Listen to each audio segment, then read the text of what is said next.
Bonjour, vous êtes en train d'écouter l'épisode 33 de Vivant, Confidence sur la vie et la mort avec Xavier, l'homme étoilé.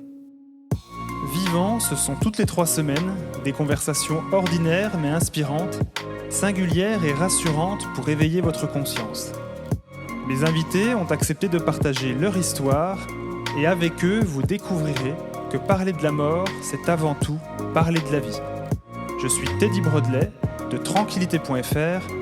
Bienvenue dans Vivant. Bonjour à tous et à toutes, je suis ravi de vous retrouver pour cette 3e saison de Vivant.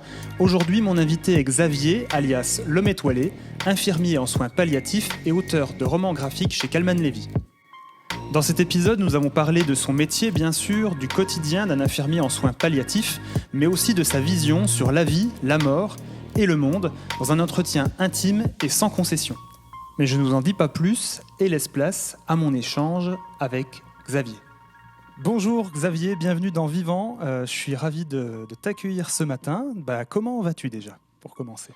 Écoute, non, ça va, il fait beau dehors, il fait pas trop chaud. Moi, j'ai un peu de mal avec la chaleur, donc voilà, je suis dans une grande forme, créatrice en ce moment, donc ça va bien. Ça promet pour la suite, ça, c'est cool. C'est cool. Pour ceux qui ne te connaissent pas, Xavier, le peu de gens qui ne te connaissent pas parmi ceux qui vont écouter cet épisode, est-ce que tu pourrais te présenter ?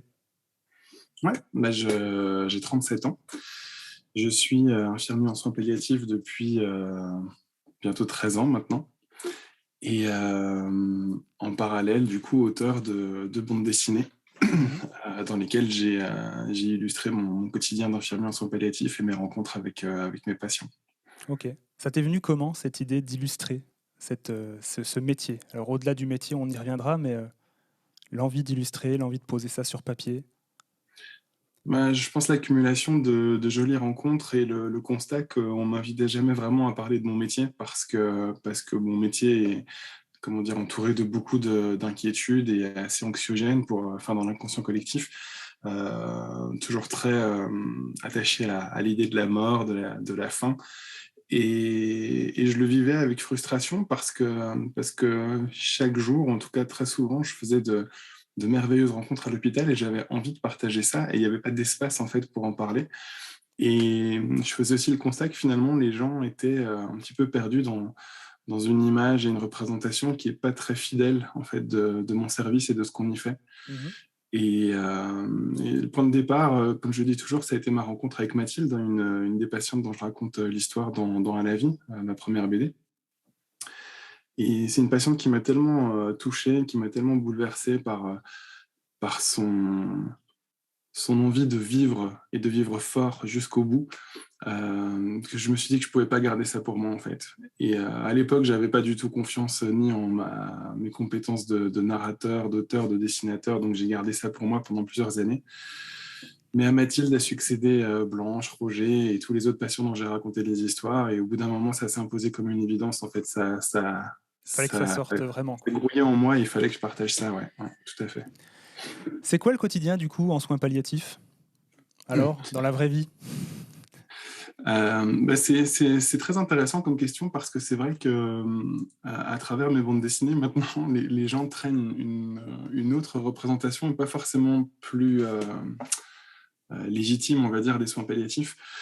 J'ai parfois l'impression de passer un petit peu pour l'homme orchestre comme ça, ou l'espèce de clown des soins palliatifs. Le troubadour des soins palliatifs. Ouais, tout à fait. Et alors que je pense qu'il faut garder en mémoire en fait que les histoires que je raconte, ce sont des événements isolés dans le temps. Tu vois, c'est des espèces de parenthèses comme j'aime les raconter, je veux dire. Et ça se passe pas tous les jours comme ça. Il y a des jours, où il y a même des semaines où il se passe rien en soins palliatifs, où on a des patients qui sont pas forcément en demande de tisser un lien plus étroit et d'obtenir de nous autre chose que des soins, tu vois. Donc, je pense que les soins palliatifs, c'est une proposition permanente. Et puis, c'est aussi, à la manière d'un enquêteur, essayer de comprendre qui on soigne pour pouvoir justement faire des propositions.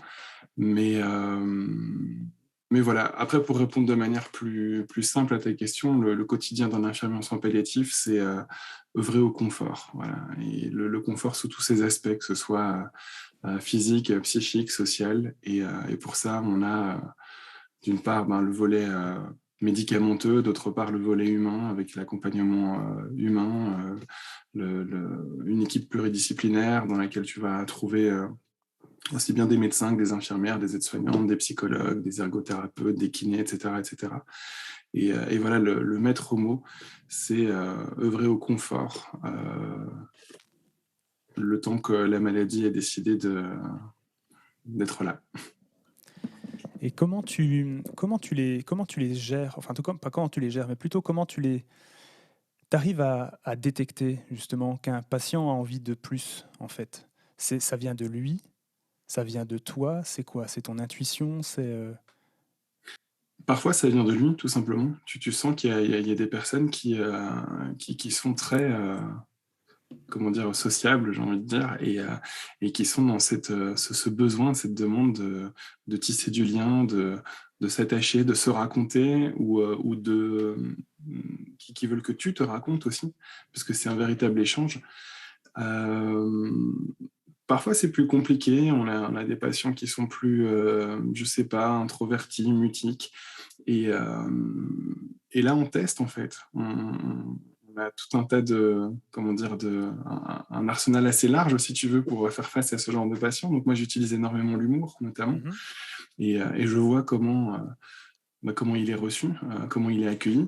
Et je te dis, c'est de la proposition permanente, en fait. C'est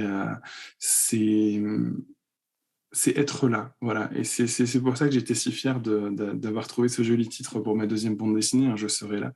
C'est parce que je pense que le, c'est le message, en fait, enfin, c'est pas un message, mais c'est le leitmotiv, si tu veux, des soignants en soins palliatifs, c'est être là, c'est se montrer disponible, c'est accueillir, c'est proposer, et accepter parfois avec humilité que de l'autre côté, on peut faire face à un mur, ou à quelqu'un qui n'a pas envie, ou à quelqu'un qui n'est pas prêt, Mhm. euh, parce qu'on a affaire quand même à des patients qui font de nombreux deuils, le deuil de leur santé, le deuil de leur vie d'avant, leur vie professionnelle, leur vie familiale, le deuil parfois de l'alimentation, de la sexualité, enfin tous ces deuils-là, quoi. Ouais. Et chacun chemine à son rythme à travers ces deuils. Et on a des patients qui vont exprimer une très vive colère, des patients qui vont exprimer une très forte, une très grande tristesse. Et tout ça, ça s'accompagne pas de la même façon, en fait. Tu le gères comment, ça, au quotidien, toi? Bien, parce que j'ai appris en fait à gérer ça. Et j'ai appris aussi à me dire que tout ça ne m'appartient pas. Moi, je me tiens au bord du chemin, si tu veux. Ouais. Et j'accueille ce que les patients veulent bien semer sur ce chemin. Mais je le vis bien, ouais, parce que j'ai appris à ne pas me noyer dans la souffrance de l'autre. C'est comme ça qu'on distingue, tu sais, l'empathie de la sympathie, en fait. Ouais, bien sûr. C'est l'idée de ne pas souffrir avec l'autre, mais d'être capable de se projeter dans son vécu et son histoire personnelle pour mieux comprendre ce qu'il traverse, en fait. Quand j'ai découvert tes BD, forcément, comme beaucoup de gens, ça a fait tilt. C'est très beau, c'est très émouvant, c'est hyper joyeux. Alors, perso, j'étais pas plus surpris en fait que de ce genre de moment puisse exister en fait dans des moments aussi proches, je dirais aussi proches de la fin ou des moments aussi durs en fait. Parce que voilà, moi je travaille dans le funéraire, donc du coup globalement ça on le connaît assez bien pour le coup. Euh, Ce qui m'a touché, c'est cette singularité en fait que tu as d'arriver à toucher le cœur enfin le cœur, ouais, le cœur des gens en fait. T'as un truc très tendre, je trouve. Ah, c'est la partie lèche-botte, hein, attention, du podcast. Ça me va, ça me va. Et cette phrase, du coup, sur laquelle j'aimerais revenir, où tu dis, en fait, dès que. Enfin, t'as su tout de suite que c'était fait pour toi, en fait. Et au départ, c'était pas. Bah, t'as dû convaincre, en fait, pour dire, hey, j'ai ma place en soins palliatifs. Et c'est vraiment fait pour moi. Ça vient d'où cette intuition, ce ressenti très profond que t'avais il y a déjà 13 ans? Parce qu'en fait, c'est ça qui m'intéresse véritablement. Moi, tu sais, je suis pas. Je pense que je dois entretenir une espèce je sais pas, de double image comme ça, parce que je suis pas quelqu'un de très sociable dans la vie de tous les jours. Je suis quelqu'un d'extrêmement solitaire. J'ai très très peu d'amis. Je sors pas beaucoup. Et en fait, ce que j'aime dans mon métier, c'est aller véritablement au cœur de l'humain. C'est ça qui m'intéresse.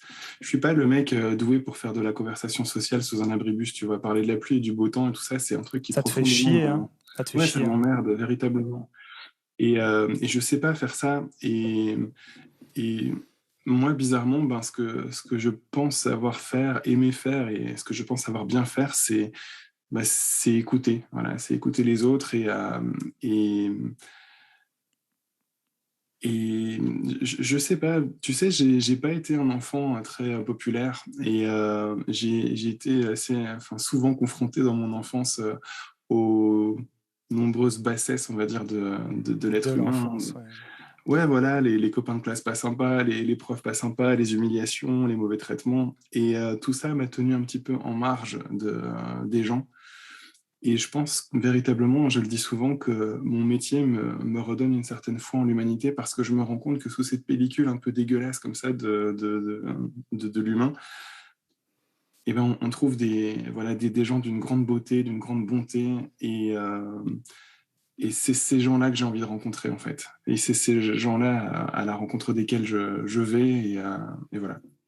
Tu crois pas que le problème vient aussi du fait que les gens, enfin beaucoup, les gens, pas de généralité, pardon, que certaines personnes ont simplement du mal à parler vrai, à parler sincère, tu vois, à sortir vraiment ce qu'il y a au fond, et qu'on reste globalement aujourd'hui dans un truc, voilà, un peu de superficiel en fait, tu vois, voilà, parce que ça fait mal aussi de rentrer un peu plus en profondeur et de se livrer, de faire confiance aussi à l'autre. Peut-être, et puis parce qu'on vit dans un monde dans lequel il faut tout le temps se montrer fort, en fait. Et se montrer dur, imperméable, hermétique, fort. Et le fait de pouvoir partager... j'ai même pas envie de dire nos failles et nos faiblesses parce que c'est pas des failles et des faiblesses, C'est mais même pas le les sujet, parties ouais. les plus fragiles en fait de nous, c'est compliqué en fait pour les gens parce que c'est une manière de se mettre à nu et avec sans doute la peur que ce soit peut-être mal accueilli, utilisé à mauvais escient et voilà. Moi, tu vois, c'est pas c'est Enfin, je sais pas, je sais pas si je suis quelqu'un qui communique beaucoup sur son ressenti. J'ai le sentiment que oui, mais peut-être que mes proches te diraient le contraire. Mais ouais, je me perds un peu dans mes pensées là. C'est le but du Euh, jeu. mince. Ah, c'est le but du Mais jeu. oui, je pense que définitivement, on vit dans un monde dans lequel j'ai le sentiment qu'on parle beaucoup pour pas dire grand-chose, et surtout dans lequel on n'apprend plus à écouter. Tu sais, c'est un truc auquel je suis confronté très, très, très régulièrement dans mon travail, quand je forme des étudiants, enfin des élèves en soins infirmiers ou aides-soignants ou de jeunes infirmiers, infirmières. La première question qu'on me pose tout le temps, c'est qu'est-ce que tu dis dans ces moments-là? Qu'est-ce que tu dis Hmm. quand un patient vient de décéder à la famille? Qu'est-ce que tu dis quand un patient te demande combien de temps il lui reste? Et chaque fois, en fait, je lui réponds qu'il n'y a pas de réponse, il n'y a pas de bonne réponse, en fait. Mais peut-être que si le patient ouvre une porte pour en parler, c'est surtout qu'il a besoin d'être écouté en fait dans ce qu'il traverse. Et il y a cette volonté en fait quand tu as identifié un problème d'y trouver tout de suite une solution. Il faut tout de suite trouver un mot qui réconforte, un mot qui rassure. Et ça, tu peux le vérifier au quotidien en fait quand Hmm. tu te fais larguer par ta gonzesse ou quand tu as perdu ton chien ou n'importe quoi.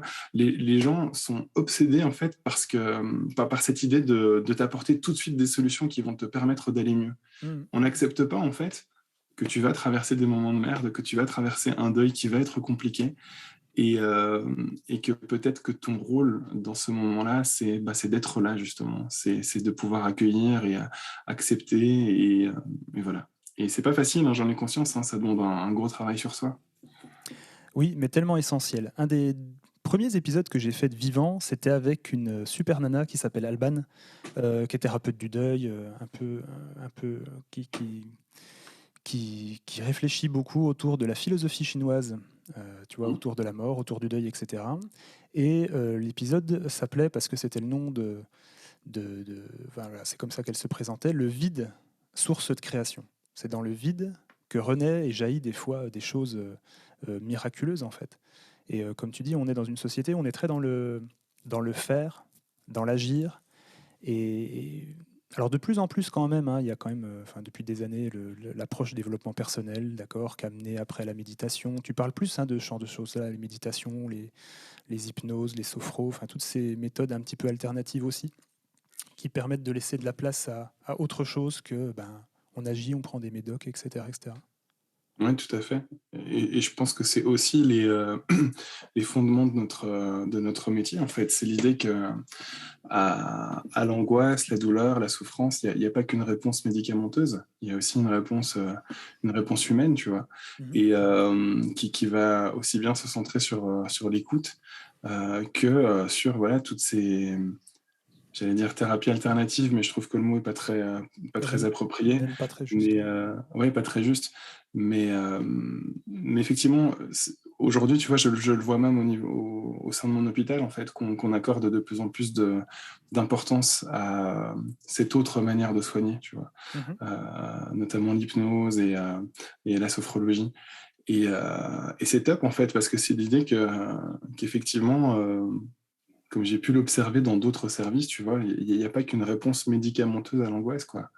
Et c'est un travers un petit peu dangereux et un peu triste, en fait, de se dire que parce qu'on est à l'hôpital, il faut absolument toujours trouver un médicament pour soulager tous les maux de l'existence, tu vois. Et d'autant qu'on sait que voilà, les traitements avec lesquels on peut soulager l'angoisse aujourd'hui, bah, s'accompagnent souvent aussi d'effets secondaires qui peuvent nuire voilà, justement à la communication et tout ça. Et c'est pas top, quoi. Ce qu'on veut, c'est pas endormir un patient parce qu'il est angoissé, c'est surtout l'aider à surmonter son angoisse, à trouver aussi les ressources en lui Mhm. pour surmonter cette angoisse, en tout cas l'accueillir déjà. Et ouais. Cool. Euh,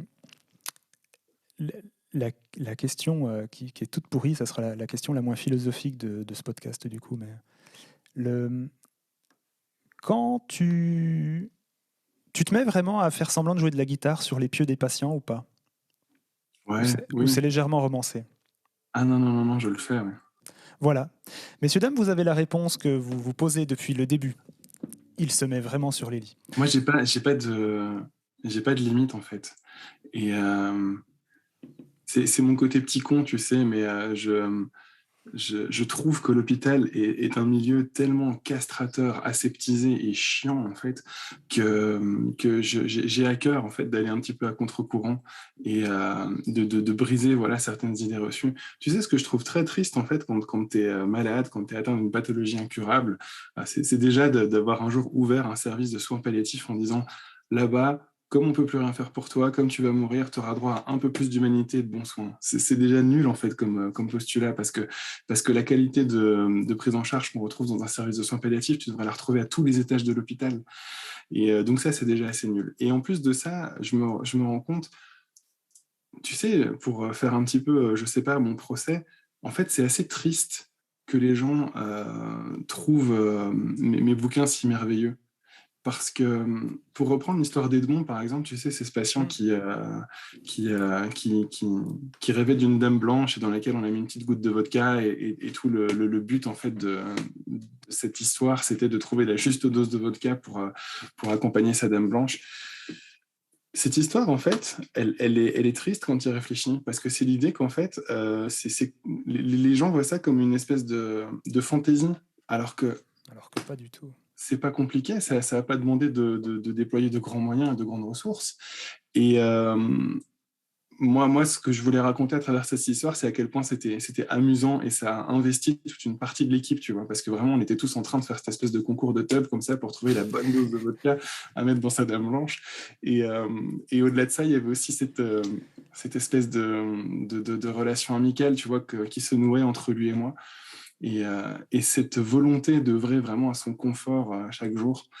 Mais quand tu y réfléchis, voilà, partager un instant musical avec un patient, jouer de la guitare sur son lit, utiliser son pied à perf en guise de micro, ou offrir une dame blanche avec une goutte de vodka, c'est pas grand-chose en fait. Et au seuil enfin, au seuil de la mort, tu vois, c'est vraiment pas grand-chose du tout, quoi.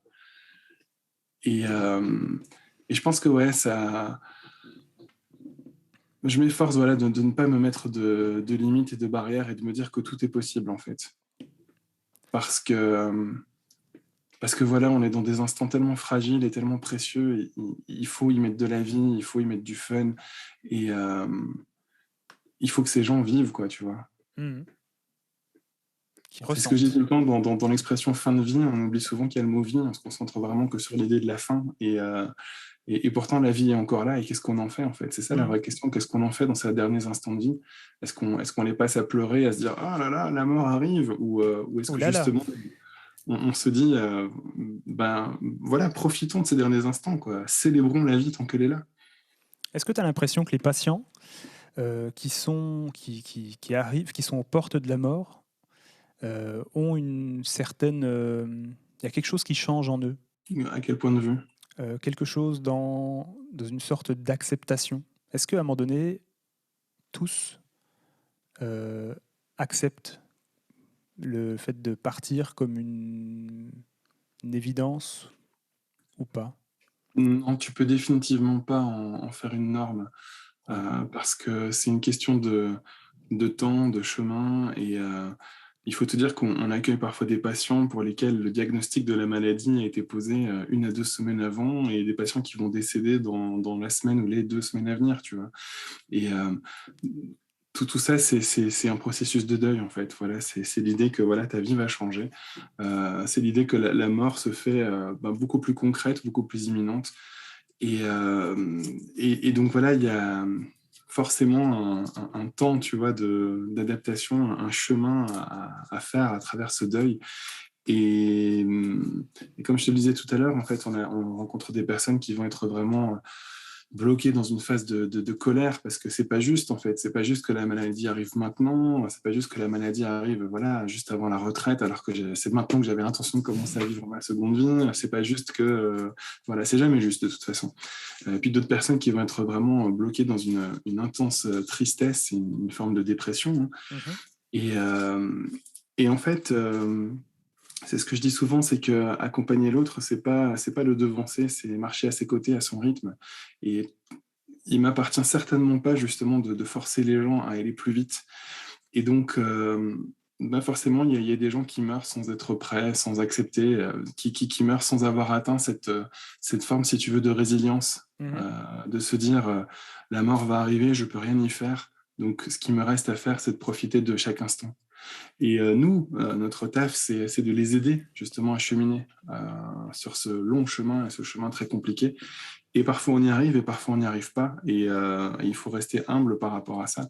Les soins palliatifs, c'est pas du tout la panacée, hein. Aujourd'hui, même en soins palliatifs, il y a encore des gens qui meurent en souffrant. Et quand je parle de souffrance, je parle aussi bien d'une souffrance physique que Mmh. psychique. On n'arrive pas aujourd'hui encore à tout, à apaiser tous les maux, on va dire, aussi bien les maux du corps que les maux de l'esprit. Mais si on n'a pas cette garantie de résultat, au moins on a cette obligation, si tu veux, de déployer un maximum de moyens pour l'atteindre. Est-ce que ça a changé ton regard sur la vie? Entre le Xavier d'il y a 13 ans et maintenant? Est-ce qu'il y a quelque chose qui a changé en toi ou, ta perception de la vie était déjà la même il y a 13 ans? Je pense que moi, je m'en suis jamais caché. J'ai toujours été un grand angoissé de l'idée de la mort, hein, de ma propre finitude. Et c'est pour ça d'ailleurs que j'ai toujours trouvé très étrange cette espèce d'obsession que je pouvais avoir pour les soins palliatifs. Parfois, je me disais que c'était peut-être justement le fait de la côtoyer en fait de plus près qui me permettait en quelque sorte de l'apprivoiser. Mais en fait, aujourd'hui, je me rends compte que je travaille pas avec la mort. Moi, je travaille véritablement avec la vie. Et j'ai pas le sentiment de côtoyer la mort, ou de travailler avec la mort comme je peux souvent l'entendre.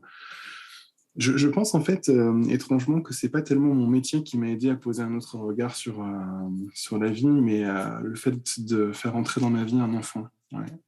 Je pense que véritablement, ça m'a permis de remettre les choses un petit peu en perspective, et de me rendre compte à quel point la vie est un équilibre fragile. Et je pense aussi qu'avoir un enfant, ça a modifié mon angoisse de la mort. C'est qu'aujourd'hui, je ressens une angoisse un petit peu moins égoïste, un peu moins centrée sur moi, mais davantage centrée sur elle, en fait. C'est que Mmh. j'aimerais pas mourir trop vite, parce que j'ai besoin d'être là pour elle, tu vois. J'ai besoin, et surtout dans le monde pourri dans lequel on vit aujourd'hui, j'ai vraiment plus que jamais besoin voilà, d'être là pour elle, de veiller sur elle, de la protéger. Et c'est pour ça, en fait, c'est pour elle que j'ai véritablement envie de vivre le plus longtemps possible aujourd'hui. Et, euh, et voilà, mais travailler en soins palliatifs m'a pas apporté plus de réponses, en fait, sur la vie, sur la mort. J'ai toujours énormément d'interrogations. Peut-être que ça m'a plus aidé à relativiser certaines choses Mhm. et à me rendre compte de l'urgence, en fait, impérative de vivre fort, tu vois, de vivre bien et de se détacher des petits tracas de l'existence qui servent à rien, tu vois. Mais après, je suis comme tout le monde, hein. Moi aussi, ça m'arrive de râler pour tout et n'importe quoi, et même souvent d'ailleurs. Et voilà, mais j'essaye de rester philosophe et humble. Ouais. Tu penses que le monde dans lequel t'as dit le monde dans lequel on vit est pourri. Est-ce que tu penses Mhm. que le monde dans lequel on vit est pourri ou ce qu'on nous montre du monde dans lequel on vit est pourri? Ouh, vaste question. Eh ouais, je sais. Mais après c'est déjà très, comment dire, c'est déjà très synthétisé, hein, quand je dis que le monde est pourri. C'est surtout que le monde dans lequel on s'apprête à vivre me fait peur. Voilà. Me fait peur parce que on vit dans un monde déjà qui est gangréné par l'individualisme et l'égoïsme. En tout cas, c'est mon sentiment. Mhm. Et puis, j'ai aussi ce sentiment qu'on épuise peu à peu toutes nos ressources et qu'on vit tout le temps dans l'instant, mais sans vraiment se préoccuper de l'avenir. Et l'avenir, tu vois, ben, c'est nos enfants aussi. Et c'est ça qui m'inquiète, en fait. C'est de me dire dans quel monde va grandir mon enfant. J'ai peur qu'elle grandisse dans un monde violent, tu vois, dans un monde dans lequel elle devra se battre, en fait, non pas pour vivre, mais pour survivre. Et ça m'inquiète beaucoup, ouais. Alors, je réponds pas vraiment à ta question, mais je pense que je pense que si on continue à ne rien faire, le monde de demain sera extrêmement pourri, ouais. Bien plus qu'il ne l'est aujourd'hui. Ouais. Tu vois, je partage fondamentalement tout ce que tu viens de dire. Je partage fondamentalement cette inquiétude pour les générations futures. Il y a une partie de moi qui reste convaincue qu'un meilleur demain, ou en tout cas ce qu'on essaye de nous vendre comme étant une fatalité, est possible. Et en fait, dans tous les moments de ma vie, moi, si tu veux, à chaque fois qu'il y a eu des couilles, je parle pas des couilles perso, hein, je parle des couilles collectives. À chaque fois, en fait, je me reporte à l'histoire, tu vois, dans le passé. Et quand tu regardes dans le passé, je me dis, ouais, en fait, mes parents ont vécu ça, euh, mes grands-parents ont vécu pire, enfin pire. Tu vois, la Seconde Guerre mondiale, c'était un peu clash quand même, c'était un peu chaud.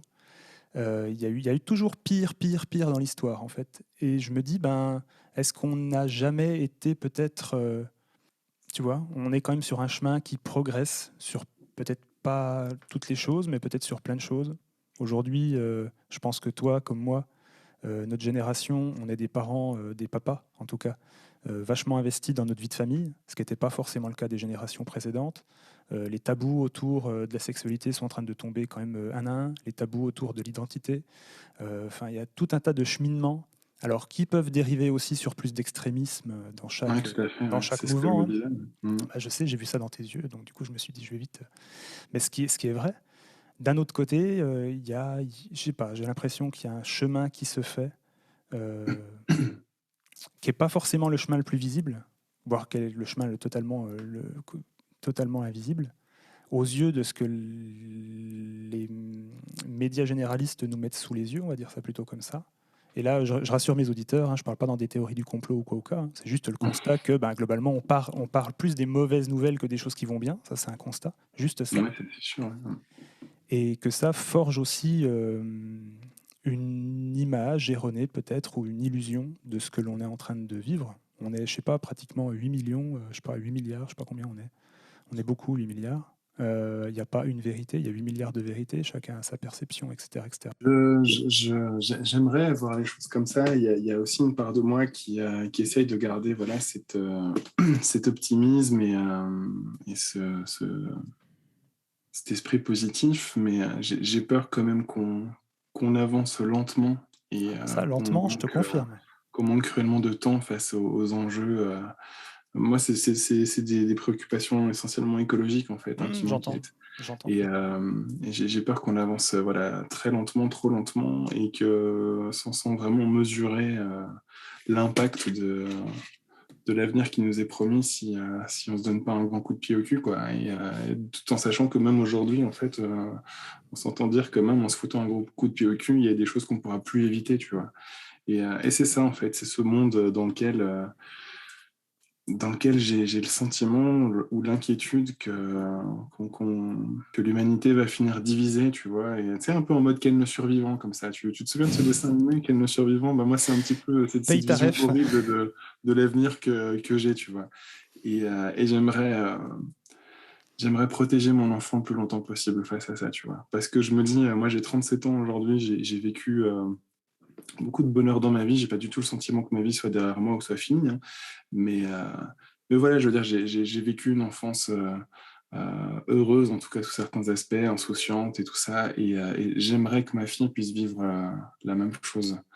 Et ses enfants, si elle en a, etc. etc. Ouais. Donc du coup, dans un monde comme ça, c'est quoi vivre intensément? Alors, Euh, attends, question à 2 millions. Est-ce que c'est de s'acheter un yacht, effectivement, voilà, un je veux yacht, d'abord le chèque. tout cramé, tout cramé, etc. Ouais, j'ai tout cramé, machin. Non, non, non, non.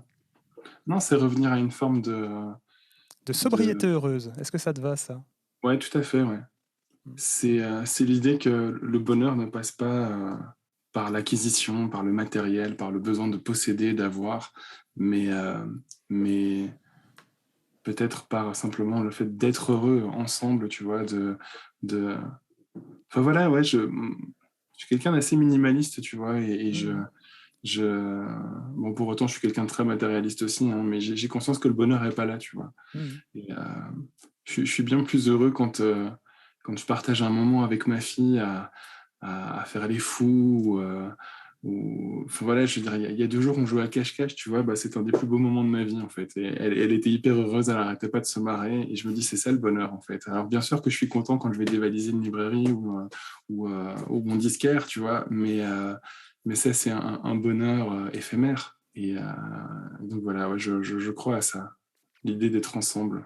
Je pense que c'est ça qui me rend heureux. L'idée de la relation à l'autre, je pense. Je pense que tu n'es jamais autant nourri quand tu te connectes à l'autre, en tout cas, quand il y a un vrai échange, que ce soit avec ta famille, avec tes patients, en tout cas. Bah, c'est un peu le postulat aussi de Ouais. ces bandes dessinées, ouais. C'est le fait que, c'est ce que je dis tout le temps en fait, c'est que c'est mon histoire, c'est leur histoire aussi, enfin c'est notre histoire du coup, et toutes ces personnes en fait qui ont traversé mon existence, non seulement elles m'ont apporté de doux souvenirs, tu vois, que j'aime me rejouer et que j'aime partager, mais elles m'ont aussi appris, voilà, à grandir en tant que soignant, à grandir en tant qu'être humain. Et ouais, c'est des histoires, des rencontres que je portais haut dans mon cœur et que j'avais envie de partager. Et c'est des rencontres toutes simples, en fait, tu vois. Il n'y a rien de très complexe, en fait, dans les histoires que je raconte. Alors si, parfois, il y a des processus, on va dire, un peu psychiques, ou je ne sais pas comment nommer ça, qui peuvent être très riches et très complexes. Mais au final, voilà, c'est juste l'histoire de 2 êtres humains qui se rencontrent et qui font un bout de chemin ensemble et qui se nourrissent, voilà, mutuellement. Ouais. Merci Xavier pour tout ça. Si tu avais des choses à partager avec les gens qui nous écoutent, alors ça peut être des livres, de la musique, du truc, enfin n'importe quoi que tu aimerais partager avec les gens qui écoutent, ça serait quoi? Pour peut-être aller dans le sens de ce que je partage moi-même à travers mes bandes dessinées. Quand on en avait parlé, tu sais, j'ai pensé à un film que j'ai en mémoire et qui est un de mes films de chevet et qui fait vraiment sens en fait par rapport à mes récits. C'est L'Éveil. Je ne sais pas si tu connais ce film avec De Niro et Robin Williams. Non, je suis passé à côté. Et merveilleux film en fait, dans lequel Robin Williams joue un médecin et Robert De Niro un patient. C'est l'histoire vraie en fait de Léonard Lowe qui était atteint d'une forme enfin, c'était les prémices en fait de la maladie de Parkinson si tu veux, et qui était plongé dans une espèce de léthargie, de coma végétatif en fait depuis 30 ans. Et Robin Williams en fait, grâce à un médicament, le L-Dopa, arrive à le sortir de ce sommeil. Et c'est voilà, qu'est-ce que je fais de ma vie quand tu me réveilles 30 ans plus tard. Et c'est un film qui est bouleversant, d'une justesse incroyable, qui est à la fois touchant, qui est à la fois drôle.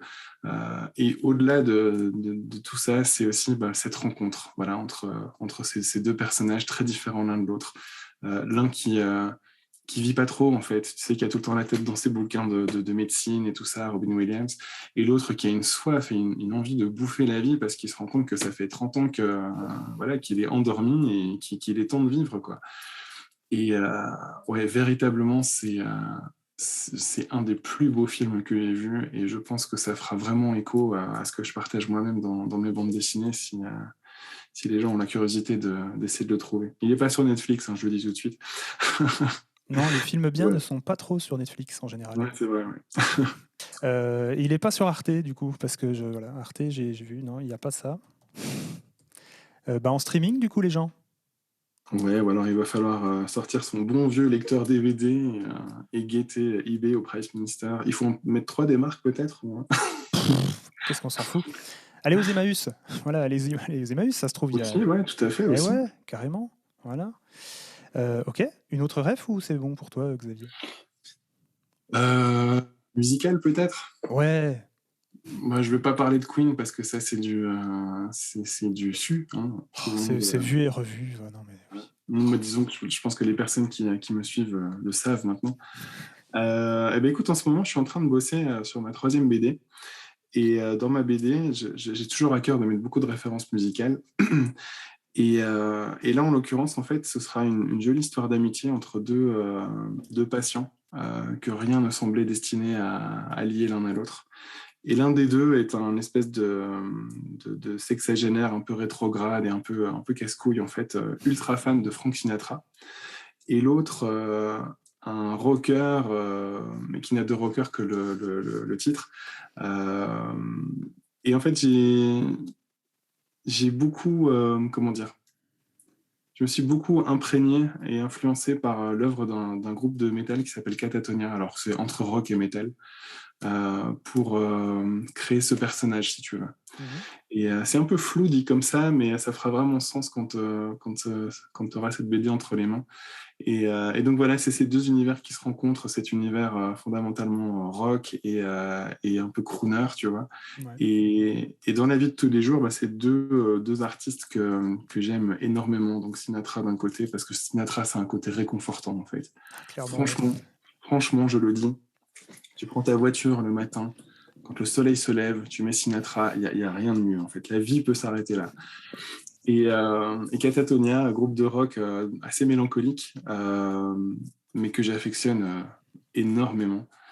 Et voilà, 2 autres références. Merci Xavier, merci. Si je te laisse le mot de la fin. Je le serais bien embêté. Ah bah merde alors. Le mot de la fin. Comment conclure tout ça? Écoute, c'était un très chouette échange. Et voilà, j'ai hâte de terminer cette prochaine bande dessinée, de la défendre en librairie, de retrouver un petit peu voilà, mon public, mes lecteurs à la table de dédicace. Et voilà, parce que c'est ça que j'aime en fait dans cette carrière d'auteur. C'est partager mes récits avec les gens qui y trouvent du sens. Et par un autre biais qu'Instagram, en fait, parce que je me suis fait connaître sur Instagram, mais c'est quand même tellement plus cool d'avoir les gens en face de soi. Donc voilà, là, je bosse dur pour que cette BD sorte, je l'espère, le plus vite possible, et pour pouvoir retrouver mes lecteurs rapidement. Donc le plus vite possible, t'as pas une idée de date à peu près? Pas du tout. Non, pas du tout, parce que je suis vraiment encore en pleine conception et il y a encore beaucoup de choses à prendre en compte. Je l'espère en 2023, mais je ne pourrais absolument pas te donner de date. Ce n'est pas grave. Les gars, vous avez déjà l'exclu qu'il y a une BD qui est en train d'être travaillée. Donc, je ne sais pas si vous n'êtes pas abonné au compte Instagram de Xavier L'Homme Étoilé, allez-y, en fait, parce que c'est con si vous n'y êtes pas. Et puis, si vous ne connaissez pas ces BD, courez en librairie. Alors, les librairies proches de chez vous, hein, les petites librairies qu'il faut faire vivre et tout. Et puis, vous allez les trouver, ça va être super cool. Donc, chouette échange aussi, Xavier. Merci beaucoup pour ton temps qui, je sais, est hyper précieux. Et puis, je te dis une prochaine fois. Prends soin de toi. Et avec grand plaisir. Salut. Voilà, c'est fini pour aujourd'hui. J'espère que ce premier épisode de la saison vous a plu. Si c'est le cas, je vous invite à laisser un avis 5 étoiles et un commentaire sur vos plateformes de podcast, Apple ou Spotify. Également, partagez l'épisode sur les réseaux sociaux ou simplement laisser un commentaire. Ça fait toujours plaisir et ça aide énormément Vivant à se faire connaître. Quant à moi, je vous donne rendez-vous dans 3 semaines pour un nouvel épisode de Vivant. Mon invité sera Irène Combre, coach en deuil animalier. Dans cet épisode, vous apprendrez quelles sont les spécificités de ce type de deuil, comment mieux le vivre, et pour le reste, je vous laisserai le découvrir. Je vous remercie d'être aussi fidèles et de plus en plus nombreux à écouter Vivant partout en France et en Europe. Je vous dis à très vite pour un nouvel épisode et surtout, prenez soin de vous.